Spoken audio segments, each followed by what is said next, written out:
YouTube page, because again, if you stay here on this thing we're on now, see the end of it, because they time limit us. I'm trying to get some stuff done to stop us from even having to use it, but I haven't done it.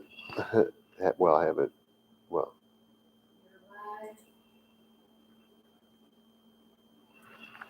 oh, you're not going to count me down. We're just live. Okay.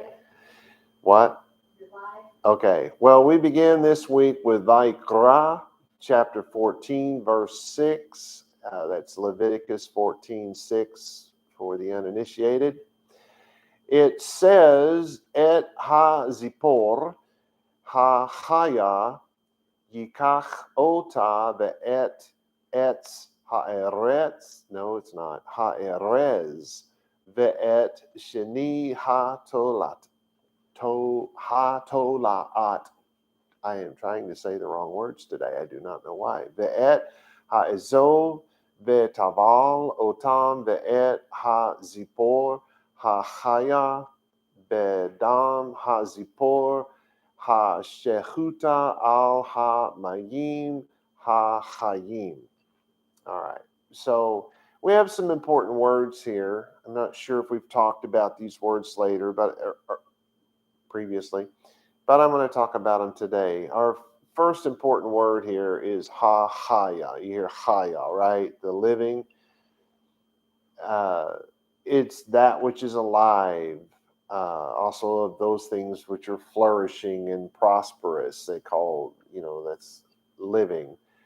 Plants that are thriving, animals, school of fish that's thriving. It could be anything, but we're talking about life and living. And this is where we get the word lachaim. You can probably hear it, right? To life. Okay, so this word living is used in a lot of different ways. And in particular in Genesis, when they use this word, they're talking about animals. They'll call them the living. And we're doing that here with birds, as you will soon see. Our next word is yikach. Now, we've had this word before. The noun, of course, is kach. This is to take. It's used of the man taking a wife. And remember, as I've spoken before, he doesn't just grab a woman by the hair and drag her into his cave. That's not what is meant by that. It just means that he gets married, basically. But there's more to it than that, because this is from that idea of adhesion. It's to stick together like glue. So that's where we start to form the idea of man and woman becoming one. Because I haven't talked about echad in a long time, and it kind of ties into this. It's a different word, and it's not coming up in this verse, but I want to kind of go off on a rabbit trail. I won't charge you any extra for that. But the word echad has become very perverted in the English-speaking world. They've turned it into a way to prove Trinity, which is completely wrong. Trinity is not in the Bible. It's not in the Hebrew Bible at all, and it's certainly not in the New Testament. Where you find it is in the New Testament translation, not in the New Testament Greek. But if you already are a Trinitarian and believe in Trinitarian beliefs and thought and all of that, you'll read it into the Greek. But it's not there. It's simply not there. There's only one God. There's no God beside him. There's no God before him, above him, below him. There is no other God. There's only one. And there's a sign on the outside of the mosque on the Temple Mount, and it says, there is only one God. Now, mind you, this is the, I won't say Arabs, that's not exactly right, the Muslims. This is from the Muslim religion. They say there is only one God and he has never had a son. Now, that's to be a slam against the guy they call Jesus, right? That's why they wrote that. But it's, as far as I can tell, the only thing they have that's actually correct. Because you have to understand that God never had a child. He did not get another man's woman pregnant. There was no intimacy there. It did not happen. God, in the Bible, it talks about when Mashiach comes,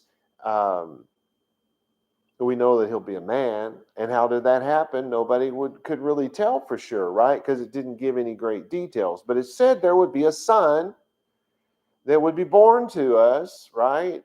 And his name would be called Wonderful Counselor, the Prince of Peace, the Almighty God. But the one that really stands out to me is Emmanuel. Now, it does not say Ben Emmanuel, and it doesn't say Bar Emmanuel, because Ben is Hebrew for son, and Bar is Aramaic for son. And, a lot of Aramaic words are in the Bible, so it wouldn't have been all that uncommon for it to have said something like that, but it doesn't. So this idea that God fathered a child is absolutely wrong. It is not biblical in any way, shape, or form. It was not the Son of God who was going to be called the Prince of Peace and the Everlasting Father and the Almighty God. It was God himself. God was born of a woman. If in fact Yeshua is the Mashiach, let's put it that way, then that was a manifestation of God in the flesh, not God's Son. Well, Rob, why did they call him Son? Well, for a couple of reasons. It indicated that this was a human being, a man who did what God does. Well, there's only one man who could do what God does. That would be the Mashiach, because the Mashiach is God. How can we be absolutely sure? Well, because God himself said, I am Yahweh. And other than me, there is no salvation. Now it says Yeshua, but that's not how you spell a person's name. It's Yeshua, the word, the verb, if you will, for salvation. But if he is the only salvation, then he is the Mashiach. And there is no way around that. For those who are scared of the whole Mashiach thing, you have to be able to answer one question for me. Believe me, I'm not Messianic. I am Jewish. But you have to answer a question for me. If Yeshua was not Mashiach, then how do you put up with the fact that every prophet in the Hebrew Bible was a false prophet? Especially Daniel and Yirmiyahu, known as Daniel and Jeremiah. They gave the exact date that Mashiach would come. And if it didn't happen, then they are bald-faced liars and false prophets. Until you can answer me that, don't get angry with me because I believe Yeshua was, in fact, the Mashiach. Do I believe Jesus was? No. Jesus is a cartoon character of the actual God Almighty who walked on earth. So, there I'm putting it out there for everyone to know what I believe. I am completely Jewish, completely Torah observant, do not follow any Christian doctrine of any kind. Follow all Jewish doctrine, all biblical doctrine, I should say, because Jewish doctrine, half of what Jews believe came right out of Christianity, and they don't know that. That's a sad, sad state of affairs, but they don't know that that's where Rashi got most of his stuff. Maimon got most of his stuff from the Christian church. Well, from the Catholic Church, I should say. They predate Christianity, but that's all kind of a conglomeration of the whole thing. So anyway, they take this word achad and try to say, well, it's more than, it's one that's created by the joining of many, which achad is exactly that. One creating by the joining of many. Many, not three. It's two or more. Two or more, not three. Two or more. Could be as many as a bazillion. Who cares? That's not the point. What we need to learn from Echad is not that there's three gods, that God had a son and then he has this ghost that floats around making people dance and gibber. No, that's nonsense. God is one by the joining of many. The many what? His many attributes. God is righteousness. God is holiness. God is all powerful. God is all knowing. God is to be reverenced. I don't know.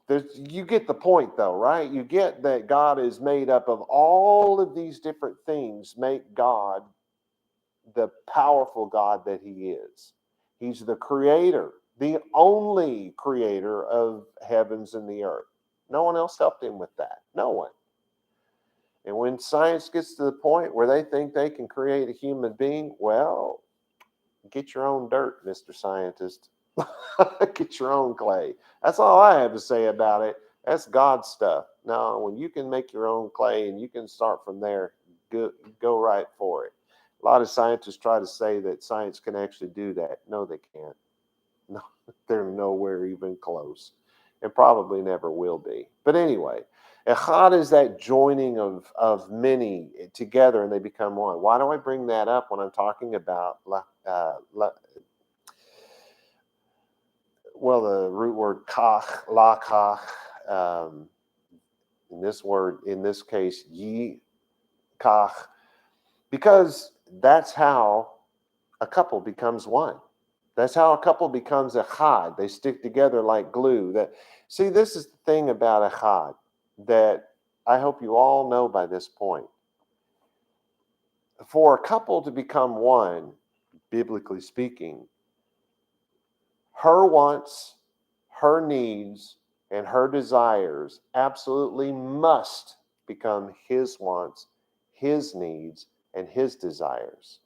And that's only half of it. The other half is his wants, his needs, and his desires have to become her wants, her needs, and her desires. When all of those things come together, then you can truly say that you're one. But if you're selfish, and that's what this will be based on. If you're selfish, all you're going to think about is your wants, your needs, and your desires. This is why people argue all the time, because they feel that their wants, needs, and desires are far more important than the person they're arguing with. That's what causes it. Plain and simple. And you are not a chad. You are not twisting and binding together like the cords of a rope. That's the image that we get from the chad. Because if you see a rope, how it's put together, one thing you're going to find out is that every strand is not the same length. We think of it as every single strand starts off at the same length, and they spin them around until they're really nice and tight, and then they, make them so big. They'll take human hair size strands, maybe a little bit bigger, but not by much.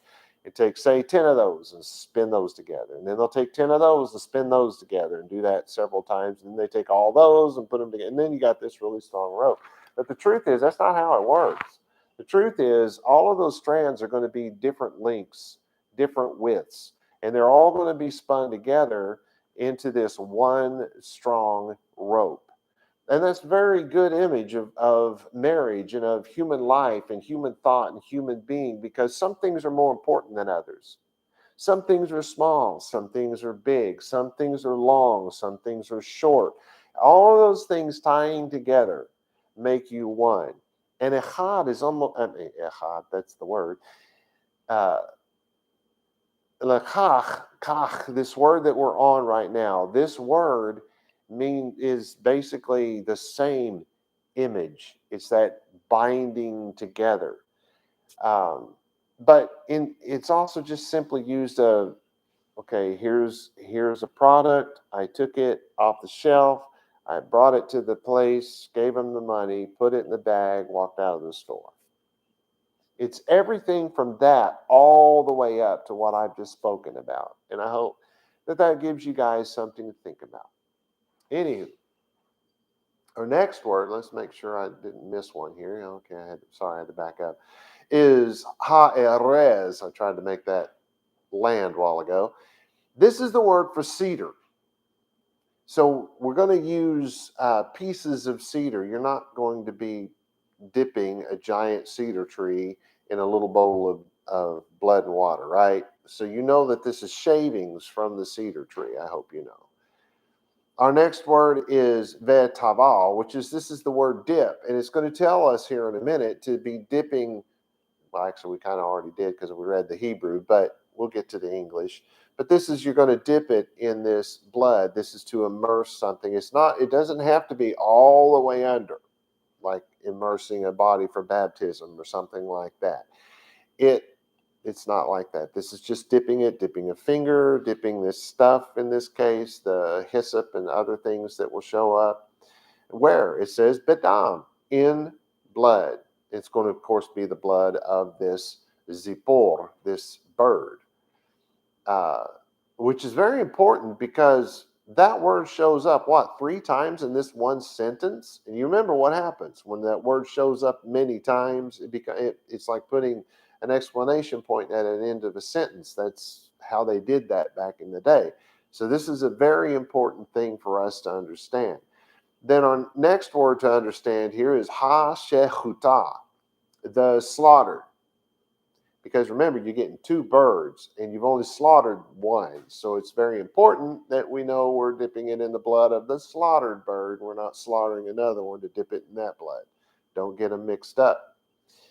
Just for clarity is really the only reason. So our translation is, he will dip the unblemished living bird.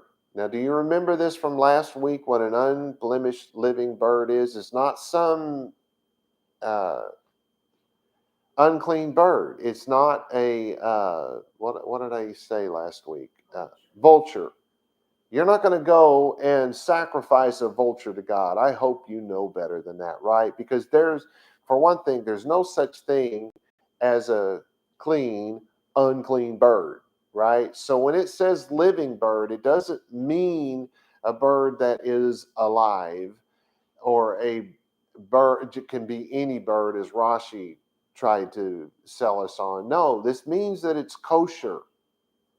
So he will dip the unblemished kosher bird, which he took, and the timber shavings. I've added the word shavings so that it will illuminate what they mean by timber.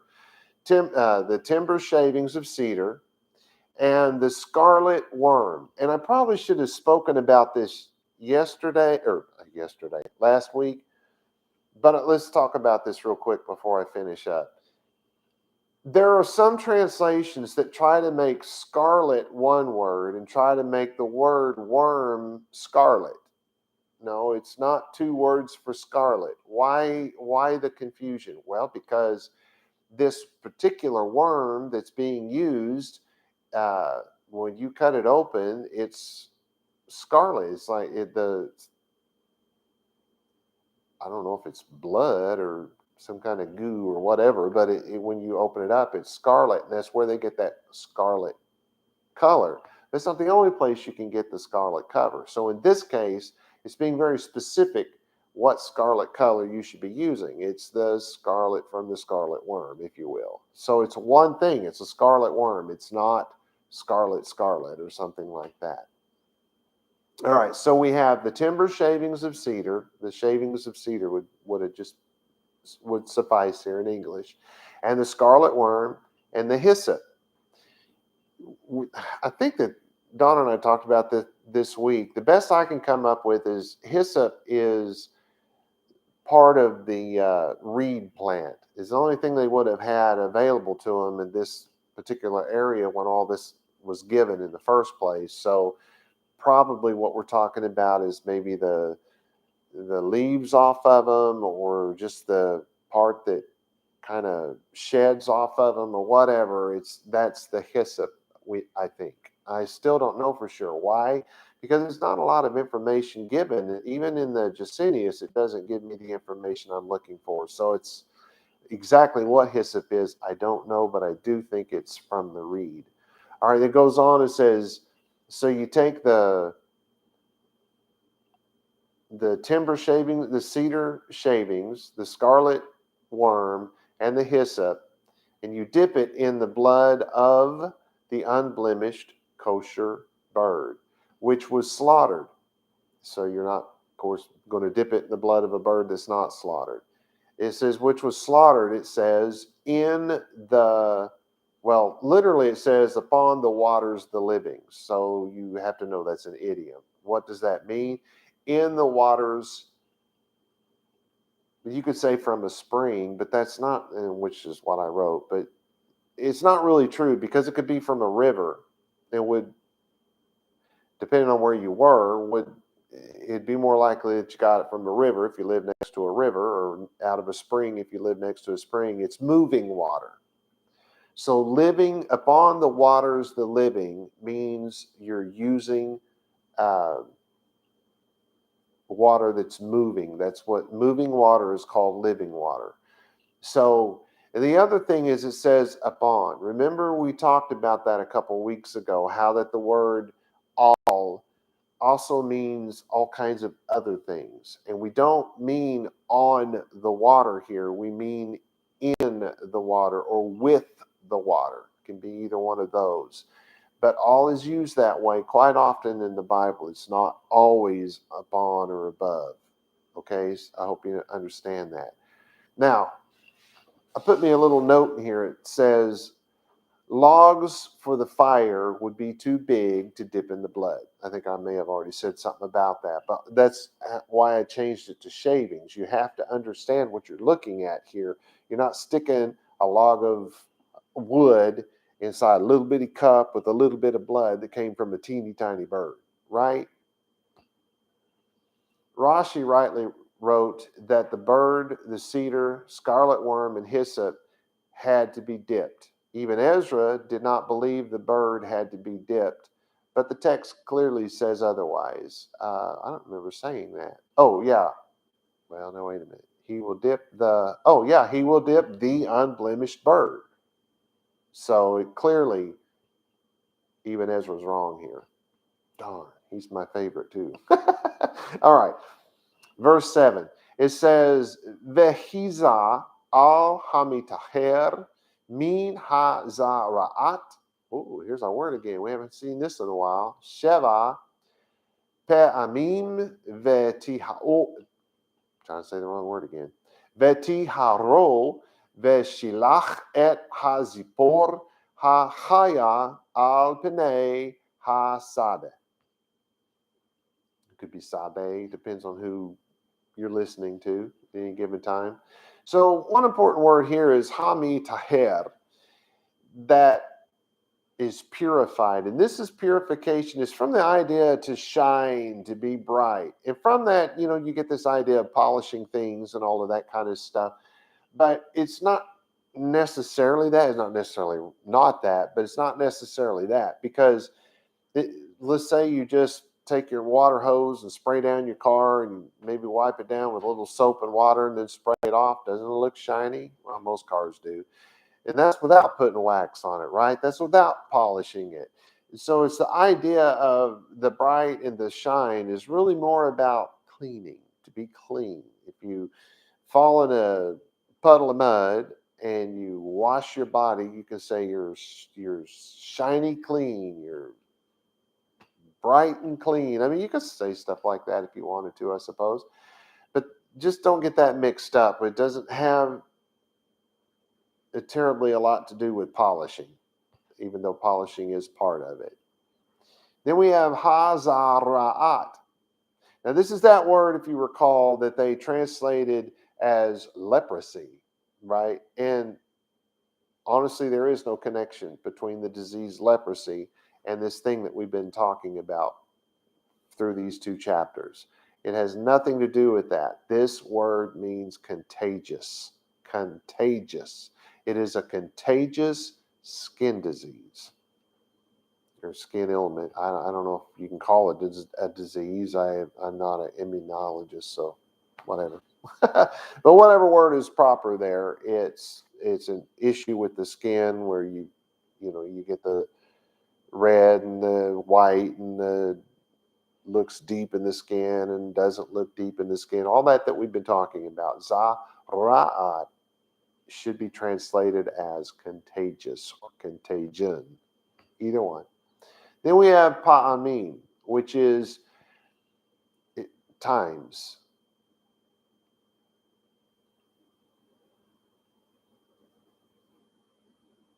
Okay.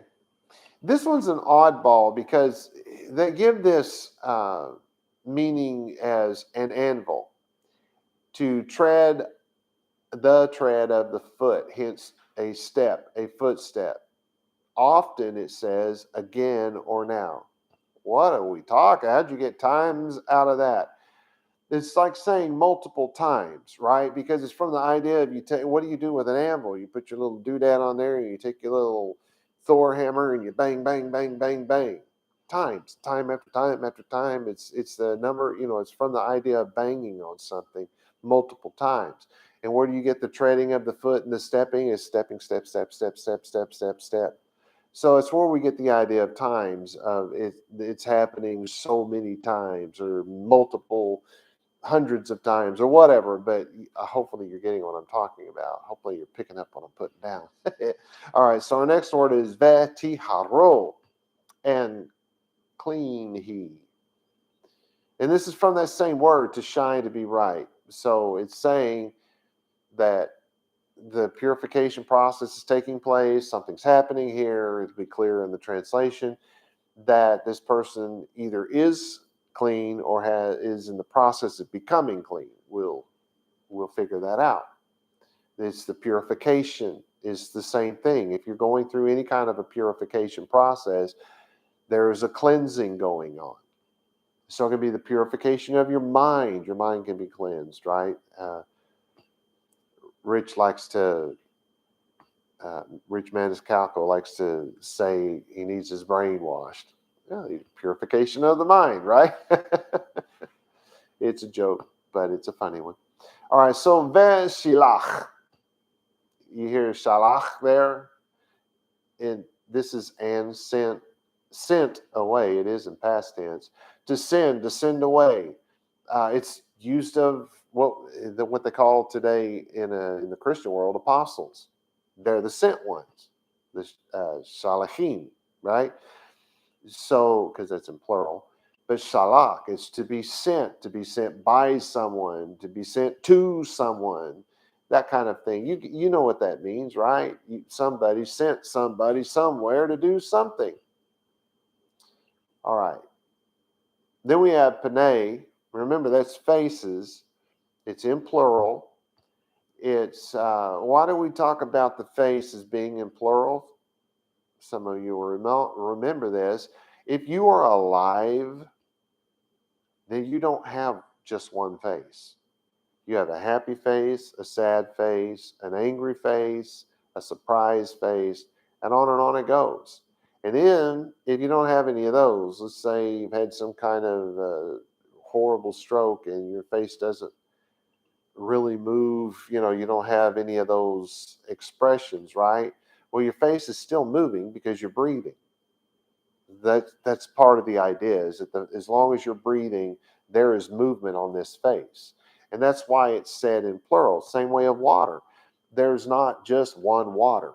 Water is made up of many drops, and an individual drop is made up of H2O, hydrogen, and 2 parts oxygen, right? So that's 3 parts to make up a single drop. There's not just one water. So water is always said in plural. Are you following me on that? So when they say gods in plural, it's the same idea. It's the same thing. If you are the living God, then your face is always moving. You have all these different happy, sad, angry, whatever.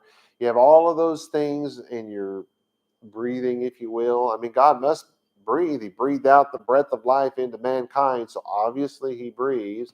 Does he breathe H2O? I don't know. I don't know what he breathes, but obviously he breathes, and it's the breath of life, so who knows? Some kind of really pure oxygen or something. I don't know. I don't care. But you get the idea, right? So when you say the living God, you say it in plural. When you say stand before the face of God, you say it in plural because he's the living God. If it's a statue, if it's an idol, then you really should say it in singular. Sometimes in the Bible, it's if you find it in plural. Why? Because to the people who worship it, it's alive. They're the ones that keep it alive by their worship, right? All right. We have ha-sadeh or sadeh. It just depends on who you ask. You know, one group of Hebrews will say it, one group of Hebrew-speaking Jews will say it one way, and one group will say it another. Doesn't really matter. It's the same word. Everybody gets it. It's a plane, hence a plane. I hate dictionaries when they do that. Or a plain country, you know. Syria, i.e. Mesopotamia, also used of the main land as opposed to the sea. A meadow which plowed and sown, opposite to vineyards and gardens. Collectively fields. You guys know what it means, right? All right. So our translation is pretty straightforward. And did I get the word for spatter here? I don't think I did. Did I? I don't remember doing that.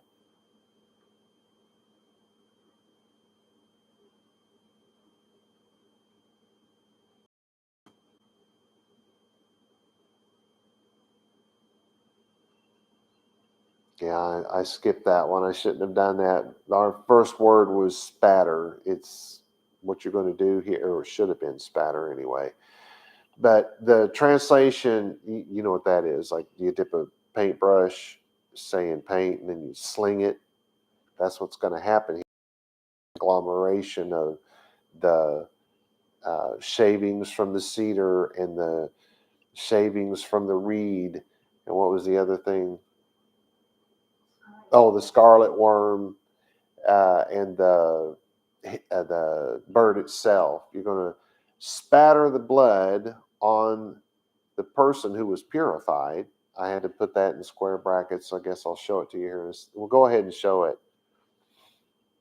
So I said spatter, and then these words here are to illuminate what we're talking about when I say spatter.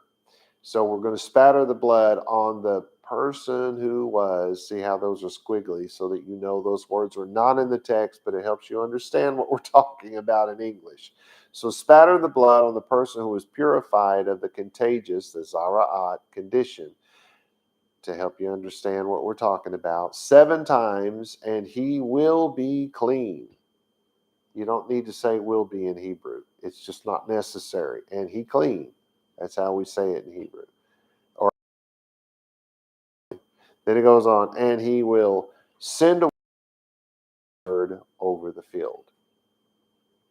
All right. Even Ezra thought that the bird had to be released into an open and empty field just in case it was contaminated. How is that so if the ceremony took place because there was no contamination?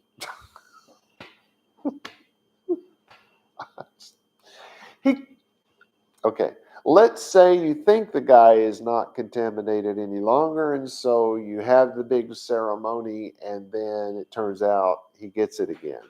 So to that end, even is technically right, but come on, if they're going to spend this kind of money and put this kind of effort and time into this ceremony, they're probably going to make sure that there's no chance of contagion. Just saying. All right. Verse 8. It says, V'chibes hami taher et bagadav ve'gilach et kol sa'aro ve'rachatz ba'mayim ve'taher ba'ahar yavo el ha'machane ve'yashav michutz le'aho. Trying to say the wrong word. Le'ahalo shivat yamin. Okay. Well, we start off with the cheves, wash, literally. To tread or to trample with the feet. What? You know what I'm talking about. It's the cleaning. That's what they used to do. They get the clothing wet, and then they would stomp on it, with their feet, or they would pound on it with a rock and stuff like that. There are people still doing it that way to this day in places like India and the poor areas and stuff like that. Sometimes not so much in the poor areas, just the poorer people have to go out to the river and and do that in that nasty water. Oh my gosh. But I guess it's better than just never washing it. Anyway, so that's where you get the idea of the trampling and the treading, because it's to make something clean. There is a verse here from Isaiah in chapter 7, verse 3, and in chapter 36, verse 2, where it says, a washer of garments, a fuller. That's a guy that beats on rugs and stuff like that. One who cleanses soiled garments and fools new ones. Fools is what a fuller does. He's not a fool. To fool is to be a fuller. It's that beating and cleaning of something. All right, that's old words that we don't use anymore. Hamitaher, that purified. That's from that idea of shining bright and all that kind of stuff. That's the cleansing. So here we're talking about a purification process that will include washing of the body. It will include combing of the hair. It will include shaving of some hair. It will include the sacrifice of birds in this case, the sacrificing of lambs. You remember that's part of it. All of this is part of the purification process. It's what puts the person not exactly back in right standing with God. It's what puts the person back in right standing with his community. It's the signal from the priest that this person has gone through the process of purification and is now able to be a full member of society again. That's what this is all about. And you would want something like that to happen if, let's say, Ebola broke out in your town. You would want to know that the people coming out of that hospital are not going to, don't still have it and going to spread it around your town, right? That was the kind of the idea here, is that this is how the town knew. This wasn't because they committed some awful sin. It was just a way for the group of people around them to know that these people have been looked at by the priest, which in their case kind of doubled as the doctors of their day. They were trained in this particular area, and they did what they did to reintroduce these people back into their society. Now we have begilach, which is to make smooth, to be smooth, hence to be naked. Okay, that's not what you think. If I take the top of my head and I shave it bald, my head is naked. That's what they mean by that. Can it be used of taking off your clothes and now you're naked? Well, of course it can. But what are we talking about here? We're talking about shaving. If I shave my face and I tell a lie, that would make me a bald-faced liar. That's where that term comes from, is Judaism, bald-faced liar. Because in the old times, back in, especially in the Dark Ages, this was one of those things that it's hard to find anything in English text. I think I found it as far back as the very early 1800s. Might have been the late 1700s. I don't remember now, but it went into print. They called somebody a bald-faced liar, and then within a very short period, they were talking about bold-faced liars, because when you write a lie in bold-face, even if you didn't write it in text, if you wrote it in a newspaper or a flyer or something, even though it wasn't really bold-faced, they would call it a bold-faced lie, Anyway, but bald-face came first. So this is how the English put it, but the Jews called it a naked face. And so to the Jews of starting as far back as the Dark Ages, when they spoke of things like this, they were talking about non-Jews. Because if you're Jewish, you had one of these things. If you were a man, right? Some of the women. Sorry, couldn't help myself.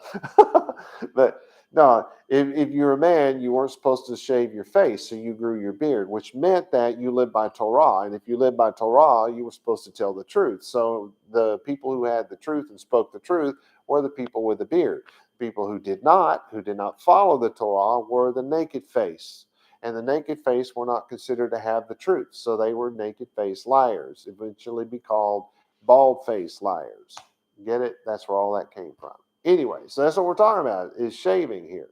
And we've been talking about the shaving of the hair on the head, if you recall, the eyebrows and the facial hair. Nothing else. Remember, Rashi tried to turn that into something very perverted. No, it's none of that. Because it's very specific, very specifically says the hair on the head, the eyebrows, and the face. Nothing else. All right.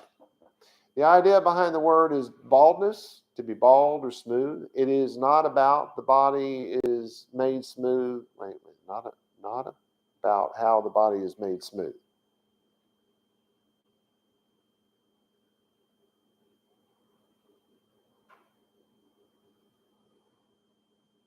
Anyway, I've already said all that, so I'm going to skip it.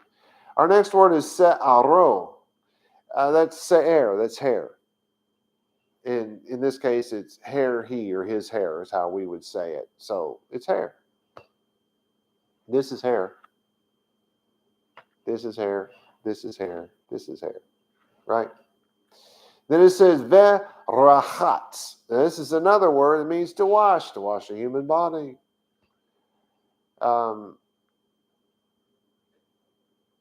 You cannot wash sin away.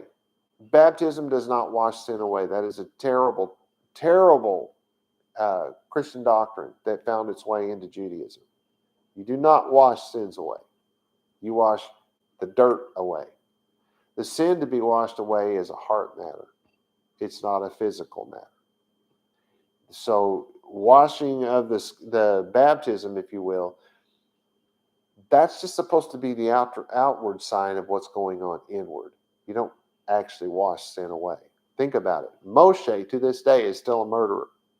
David is still a womanizer, an adulterer, and a murderer, because he caused a man to be killed. So in his attempt to cover up what he had done with the man's wife, right? So those men are still those things. Their sin has never been washed away. But what we're doing through this process of the sacrifice and all of that is creating a covering for that sin. It's more important that you understand sin needs to be covered. It can't be washed away. All right. Then we have ba'mayim, so that's in waters. Again, plural, because there's no such thing as a single water. Then it's ve'taher. This is our word again, to be clean, to be bright, to be purified. We're going through all of this cleansing and purification process and all of that kind of stuff. So this word is being used an awful lot here. And the more we use it in Hebrew, the more important the point is in how, God is trying to get across just how important it is that we go through these purification processes and cleanse ourselves of these things. And in this case, we don't even know that this disease even exists any longer, because it's certainly not leprosy. Anyway, behahar, which is and after. That's just the word it's used for behind because it's after something. If you're pulling a trailer, the trailer is behind the car, right? So the trailer comes after the car.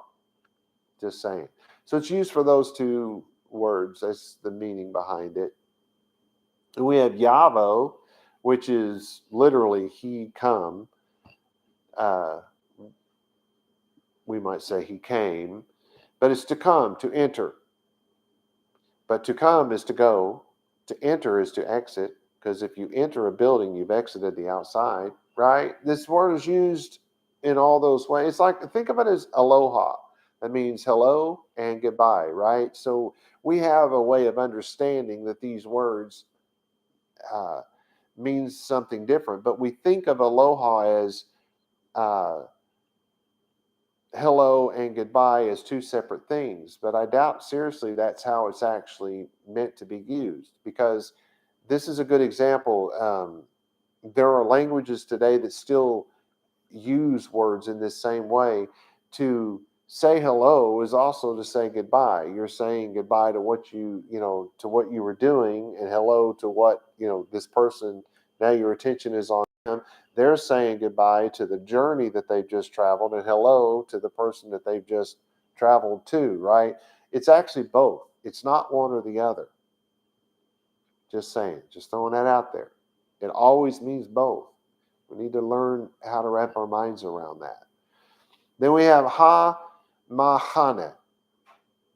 Could be hane, depends on who's talking. The encampment. And remember, we talked about this, I think, last week, where we were talking about this place here in Austin. They have what's called the Dale Jewish Center, and they have a great big place, buildings inside. They have a big synagogue. They have a bunch of small synagogues. They have a place called shul, maybe more than one. They only had one the last time I was there, but that's a long time ago. Where a shul, that's where we get the word school, but in Hebrew it's shul. That's where they literally have Sunday shul in Judaism. It's been a thing for a long time, but you don't go there and listen to a preacher preach. That's where you go to school. It's actually a classroom setting where you go to learn. Kind of like Sunday school, if you will. You got to understand, Christians borrowed all their stuff from us, and then after time, we began to borrow stuff from them. So there's a lot of similarities, I'm just saying. But anyway, they have the synagogue and all these other places inside on this land, and then they have this big fence around it. And then all these people live in houses all the way around, lots of Jews, but they also have a lot of Muslims over there trying to make problems for the Jews, is about all that amounts to. But that encampment would be all of that neighborhood. The reason why they live there is because they can only walk so far on the Sabbath, and they want to be able to go to their synagogue. So they live in the neighborhood close to their synagogue. That's the encampment. This word it should be used that way. Back in this particular example, it would have been, they had the tent, because it's way before the temple of Shalom. This is the tabernacle. I couldn't think of the word. You got the tabernacle, and then you got the fence around that, and then you got the fence around that, and then you got the people living around that. That's the encampment, right? It's set up almost exactly the same way as what I was just talking about in Austin. Well, Austin's imitating this, but it's a good way to live if you can do it. That's your encampment. Now, if you don't live around that, your encampment, in our case, it's just the land that's around our home. That's our encampment. We are not surrounded by Jews and stuff like that. Of course, we do have a synagogue on our property, so this is our encampment. Then we have ve yashav. That's to dwell, to sit down. This is where you're going to hang out for a while. You're going to maybe live there for a while, or maybe the rest of your life. I mean, you could dwell in your house until you die. Some people do. Well, lots of people have done that over the years. I'm just saying, but this can be very temporary as well. It's just where you're hanging out right now. All right. Then we have michutz, which literally means from outside. So it's from outside the camp. We wouldn't say it that way in English. We would just say outside the camp. But in Hebrew, you have to add the meh to the first word. In this case, mi. Because remember, it doesn't change the meaning if you add something like that. A vav, a beit, a lamed. That doesn't change the meaning of the basic word, chutz. It will not change that. So we have michutz is from outside. Properly, it's a wall. It's you're on the other side of the wall. You're outside the wall. You're not on the inside. That's what you should get from that. So you're outside the camp. Then it says le'ahalo. It almost sounds like mahalo, doesn't it? It's ohel is the word here. It's tent. So it means to tent he. For tent he. You could say it that way if you wanted to. Then, so we're talking about a tent that belongs to the person who's going through the purification process. It's going to be outside the camp. At least I think that's where we're going. All right, so verse 8 says, and I've had to add the words person who was, and the person, and the is in there, but person who was, I've added in squigglies so that, it's not part of it, but it helps you understand it. And the person who was purified will wash his garments, because the sacrifice has been made. He'll wash his garments and will shave all his hair. I have in brackets, on his head and chin and his eyebrows. And if you want to know how I know that, we'll have to look at the next verse. Woo, we may or may not have time for that. Because it says all his hair. This is where Rashi went off the rails on this one. Then it says, and bathe in waters and wash. I don't know where I got wash. And after he is clean, will come to the encampment, but dwell outside of it in his tent for 7 days. Of the words, all his hair. Rashi wrote that any hair that could be seen should be shaved. He's trying to be a little less perverted there, I guess. Even Ezra wrote that even the unseen hair had to be shaved. Okay, I may be blaming the wrong guy. It's even Ezra. Sorry about that, Rashi. I owe you one. Anyway, however, verse 9 specifies what hair is to be shaved. In other words, it says very specifically his head and chin and eyebrows. So even though this says all the hair, even Ezra is utterly and completely wrong. Sorry, Rashi. But Rashi's still wrong, because let's say you wear a sleeveless shirt, you raise your hands, that hair can be seen, right? Or maybe you wear shorts, the hair on your legs can be seen. So Rashi's wrong. Not as wrong as even Ezra, but they're both wrong in this, because the text of the next verse is very specific. The words in waters, I have a note here. The water does not have to be running water here, because it says in waters. It does not say in the living waters. Remember, that's what makes it running water. It doesn't say living waters. It just says waters. Again, waters is plural because there's no such thing as a water. The person does not have to bathe in a river or even take a shower. He can take a bubble bath if he wishes. Of the words, but dwell outside of it in his tent for 7 days. Rashi wrote that these words also meant that no intimate relationships were allowed. However, the person is just now coming off of a disease which has already separated the infected person from his home and family. The infected wouldn't have been allowed to be around his family until the sacrifices were completed. Thus, Rashi is kind of right, but his take on it has little to do with the actual situation. I'm guessing that the issue must have come up since a man would, no doubt, want to be with his wife and family ASAP, ASAP, ASAP. I know that sounded funny when I said it. And there would have been some who would have asked if their spouse and family could stay with them in the tent. That that would have come up, and that has to be why Rashi had to talk about this. So it's not that this is dumb or right or wrong. It's just that that had to have happened, and that's why he had to talk about it. I just do not think we have time for this, but just so I can throw this out at you,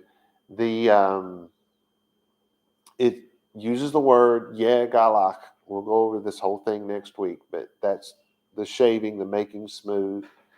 Then it throws in rosho. What's next? Zakano. That's zikne, zakan. The chin, that's where you get the idea of old, comes from that, because the chin is all saggy. Gabot, the eyebrows, right? Just so that you know that I'm not making that up. We'll go over that next week. But that's where this verse being separated, we can make it something separate, but it's not separate. So God is very specific here that it's the hair on the head, the hair on the chin, and the hair on the eyebrows. That has to be shaved. And you can understand, if you've ever had a child with lice, you can understand where something like that could really be a thing just from that. So this is obviously worse. Whatever this was, it was obviously worse. And so you just had to shave it all because I guess it could recontaminate you or something. I don't know. That's speculation, but it's as good a hypothesis as any, I suppose. I am completely out of time, everybody. Shalom Shalom. The blessing, Be'ivrit. Yevarecha Yahweh v'yish merecha. Ya'er Yahweh panai v'lecha v'hunecha. Yisa Yahweh panai v'lecha v'yasim lecha shalom. And in English, may Yahweh cause you to lie down so that you may rest. May he touch and caress you. May he prepare you for what is ahead. May he watch over you. May he keep you from harm. May he cause goodness to grow in you and take away the bad. May he arrange your life and cause you to flourish. May he cheer you up and gladden your heart. May he cause his light to shine through you. May he show you tenderness, favor, and love in his presence.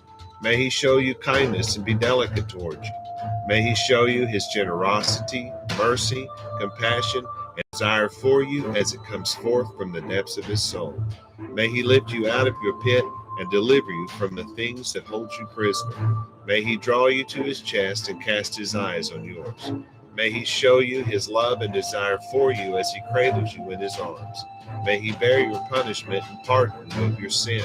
May he take you for his bride. May he establish a foundation in you. May he place his name on your heart and mind and make your body his temple. May you be his treasure. May you always be on his mind. May he draw you near and comfort you when you are afraid. May he assure you there is nothing to fear because he is with you. May you and all that concerns you be at peace because he is your friend. Amen.